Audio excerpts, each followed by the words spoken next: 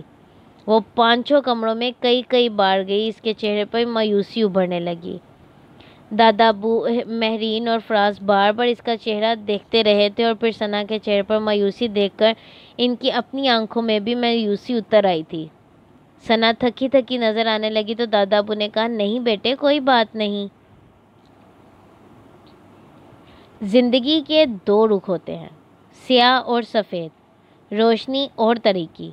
ہم ان دونوں رخوں کے لیے تیار رہنا چاہتے ہیں، اور تیار رہنا بھی چاہیے۔ ایک بات پر میرا ایمان ہے، وہ یہ کہ جب اللہ تعالیٰ کو بہتری پیدا کرنا ہوتی ہے تو اس کے اسباب بھی ہو جاتے ہیں، لیکن پھر بھی کوئی بات نہیں، اللہ مالک ہے۔ کیا خیال ہے، واپس چلیں؟ جی دادا ابو، ثنا نے کہا۔ تہہ خانے کی سیڑھیاں طے کر کے وہ لوگ اوپر آ گئے، روشنی بجھا دی گئی تھی۔ ثنا نے کہا، دادا ابو آپ یہ نہ سوچیں کہ میں ناکام ہو گئی ہوں، میرے ذہن میں دور دور تک ناکامی کا کوئی تصور نہیں ہے۔ میں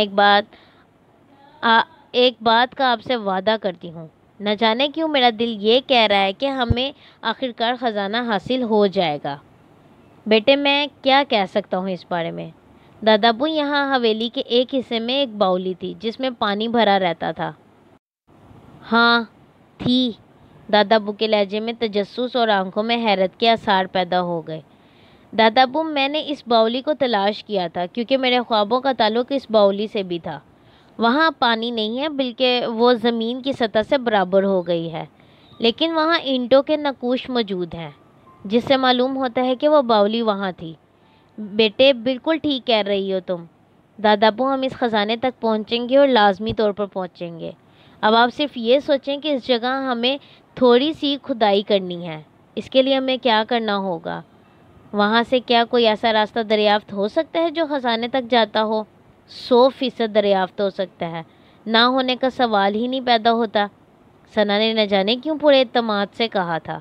سب لوگ سوچ میں ڈوب گئے۔ پھر فراز نے کہا، ایک کام کرتا ہوں، وقت تو لگے گا 1 دن کا، لیکن ہم اس طرح کا اظہار کرتے ہیں کہ جیسے اس باولی کی اینٹیں نکلوا کر ہم اسے دوبارہ صحیح کرنا چاہتے ہیں اور پھر پانی بھروانا چاہتے ہیں۔ ہاں ٹھیک ہے، ہم اس کے چاروں طرف کناتے لگا دیں گے اور اس کے بعد کھدائی کی جائے گی۔ مزدور میں لے کے آؤں گا کہیں اور سے، یہاں ہم اپنے پاس یا آس پاس سے اپنے ہاں کے کوئی مزدور نہیں لیں گے، کسی دور جگہ سے لے کر آؤں گا میں، اور پھر اگر ہمیں کچھ نقوش مل گئے تو ٹھیک ہے، ورنہ جو ہوگا دیکھا جائے گا۔ مناسب، دادا ابو نے کہا۔ اسی رات انہوں نے چند افراد کے سامنے اس باولی کو دوبارہ بنوانے کا اظہار کیا اور کہا کہ اس باولی کو دوبارہ بنوا کر وہ اپنے آباء و اجداد کو خوش کرنا چاہتے ہیں۔ کوئی ایسی قابل توجہ بات نہیں تھی۔ فراز نے انتظامات شروع کر دیے۔ پہلے باولی کے گرد کناتیں لگا دی گئیں، پھر بڑے سادہ سے انداز میں فراز نے مزدوروں کو وہاں کھدائی کے لیے لگا دیا۔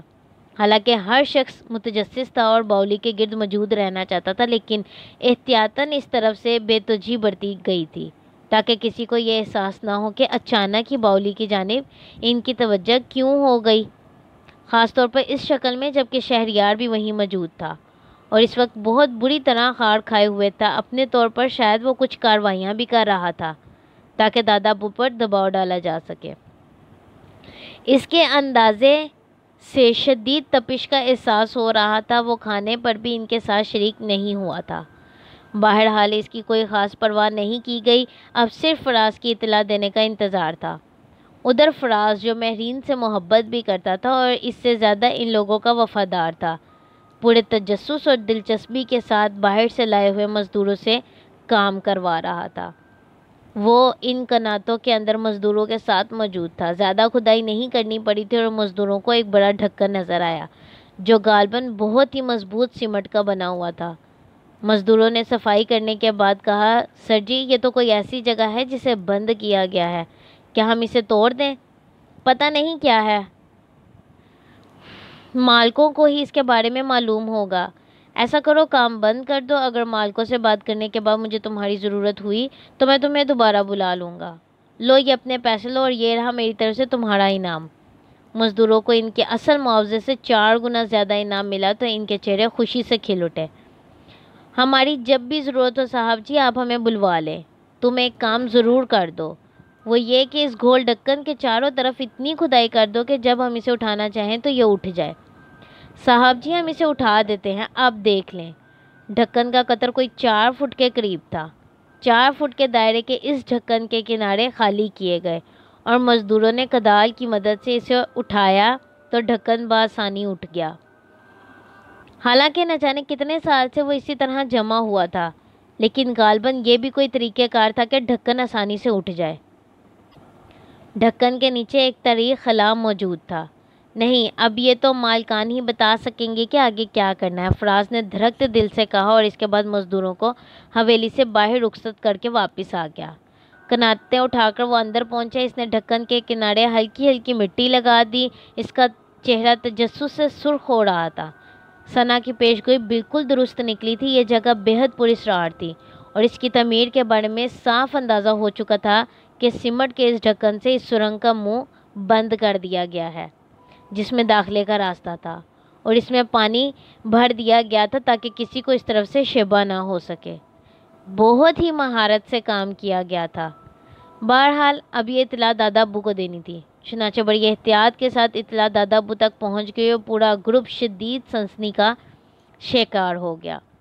دادا ابو تو بیچارے ایک طرح سے بیمار سے ہو گئے تھے. ثنا، مہرین اور فراز انہیں دلاسے دے رہے تھے.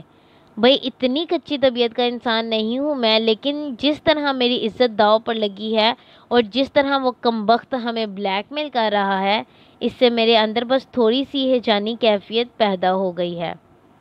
کاش اللہ تعالیٰ ہماری مدد کرے. پھر اب کیا خیال ہے فراز؟ دادا ابو، رات ہی کا وقت مناسب رہے گا. کسی کی توجہ اس طرف نہیں ہو سکتی. ابھی تک مزدوروں کو میں نے رخصت کر دیا ہے. ہم انتظامات کر لیں گے، ذرا احتیاط کے ساتھ جانا پڑے گا. بہرحال فراز ایک بہترین منتظم تھا. اس نے بہت ہی عمدگی کے ساتھ تیاریاں کی. لوہے کی بڑی بڑی مضبوط راڈیں مہیا کی گئیں اور اس کے علاوہ موٹے موٹے رسے. اس کے بعد روشنی کا انتہائی مناسب بندوبست کیا گیا. پھر 12 بجے کے بعد جب سب گہری نیند سو گئی، یہ پوری طرح اطمینان کر لیا گیا کہ شہریار اور رمضان ٹائیگر بھی گہری نیند سو گئے ہیں، تو وہ لوگ چوروں کی طرح باولی کی جانب چل پڑے. ویسے بھی وہ باولی ذرا عام رہائش گاہ سے فاصلے پر تھی.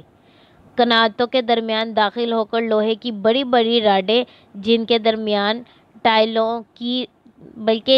درمیان رسی کو بہت مضبوطی کے ساتھ باندھا گیا تھا، ڈھکن ہٹا کر نیچے نظر آنے والے دہانے پر رکھ دی گئی. اور پھر سب سے پہلے ان رسیوں کے ذریعے نیچے اترنے والا فراز ہی تھا، جس نے روشنی اپنی کمر سے باندھی ہوئی تھی اور اس طریق سرنگ میں اتر آتا تھا.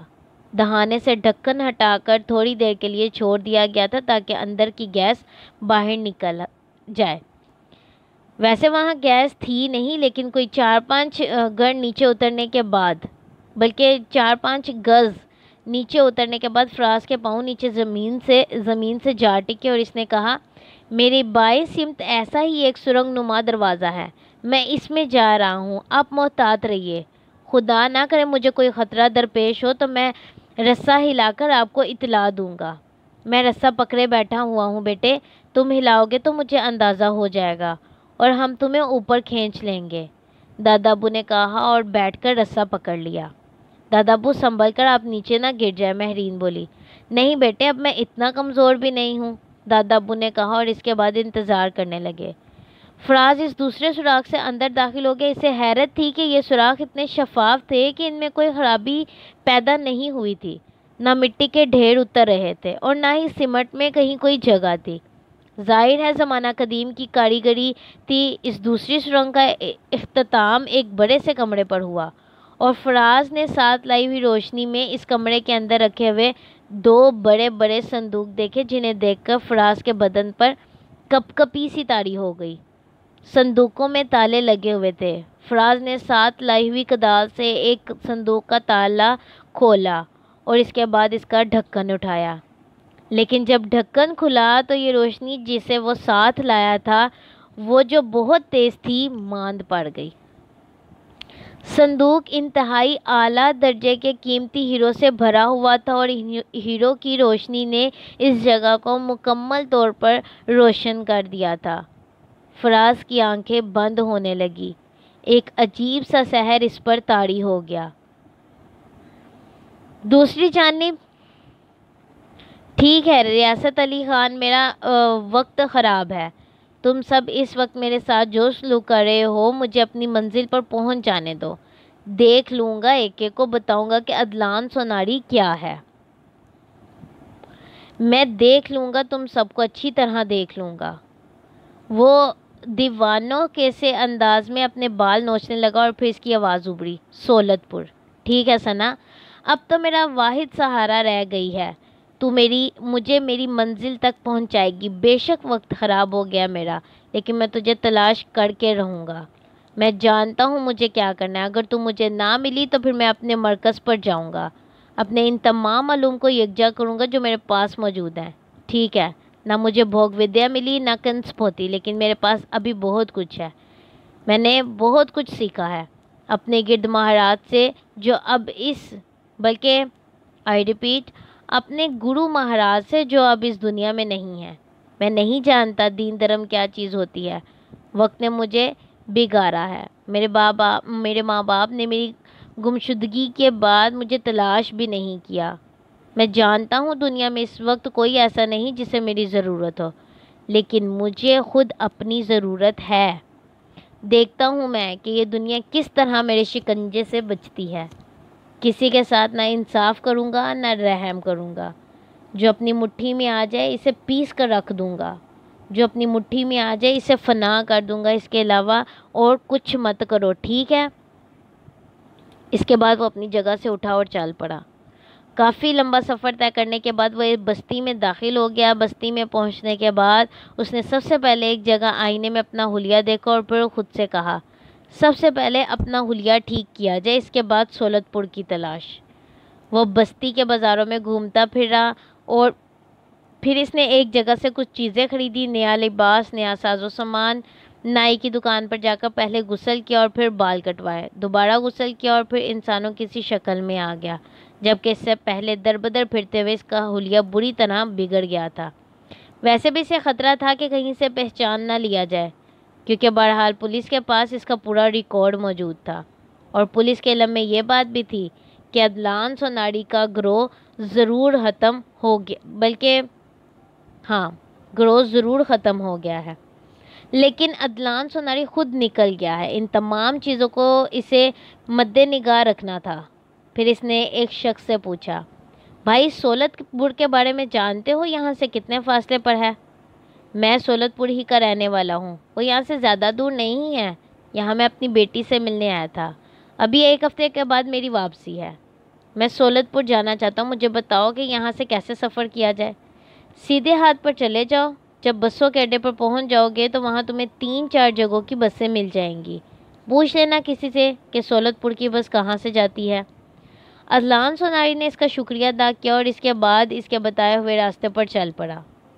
فاصلہ طے ہونے کے بعد وہ بسوں کے اڈے پر پہنچ گیا۔ ایک کنڈکٹر سولت پور کی آواز لگا رہا تھا، چنانچہ وہ اس بس میں جا بیٹھا۔ بس مسافروں سے بھر گئی تو کنڈکٹر نے دروازے بند کیے اور اس کے بعد عدلان سوناری اپنے انتہائی خوفناک ارادوں کے ساتھ سولت پور کی طرف چل پڑا۔